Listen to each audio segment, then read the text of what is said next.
বরগুনা জেলার বেশিরভাগ সড়ক চলাচলের অনুপযোগী হয়ে পড়েছে। সড়কের মধ্যে বড় বড় গর্ত, উঠে গেছে পিচ পাথর, ফলে সড়কে যান চলাচল ঝুঁকিপূর্ণ হয়ে উঠেছে। জেলার আমতলী তালতলী সোনাকাটা সড়ক ৩৬ কিলোমিটার দীর্ঘ সড়কটি তালতলী থেকে রাজধানী ঢাকার সাথে চলাচলের একমাত্র পথ। ৩ বছর আগে এই সড়কটির কিছু অংশ সংস্কার হলেও বর্তমানে অন্তত ২৪ কিলোমিটার অংশে বড় বড় গর্ত সৃষ্টি হয়েছে। ফলে দুর্ঘটনার আতঙ্কে থাকে গাড়ির চালক, যাত্রী সহ স্থানীয় বাসিন্দারা। রাস্তা প্রায় ৩-৪ বছর ধরে মনে করেন যে এভাবেই, এতে কোনো হয় না, উন্নয়নের কোনো। রাস্তার পরিস্থিতি এতটা খারাপ হয়েছে যে আমাকে গাড়ি ঘোড়া নিয়ে চলতে খুবই বিপজ্জনক। একই অবস্থা সদর উপজেলার নলিবাজার থেকে বরগুনা পর্যন্ত ১৭ কিলোমিটার সড়কেও।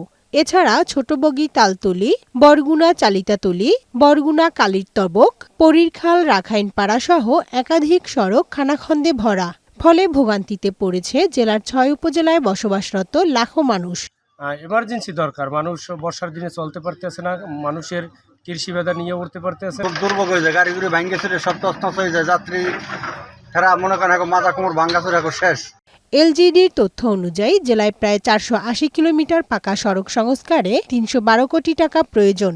কিন্তু চলতি অর্থবছরে বরাদ্দ এসেছে মাত্র ৩৪ কোটি টাকা। এর মধ্যে অসমাপ্ত কাজ করতে খরচ হবে প্রায় ২০ কোটি টাকা। ফলে বাকি ১৪ কোটি টাকা প্রয়োজনের তুলনায় খুবই কম বলে জানিয়েছে এলজিডি নির্বাহী প্রকৌশলী।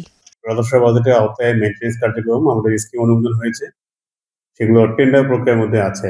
খুব শীঘ্রই টেন্ডার হয়ে যাবে। টেন্ডার হয়ে গেলে এই যে খানাখন্দা বা মানুষের যে ভোগান্তি যেগুলো আছে সেগুলো দূর হয়ে যাবে ইনশাআল্লাহ। জেলার গুরুত্বপূর্ণ সড়কগুলো দ্রুত সংস্কার করার দাবি বরগুনাবাসীর।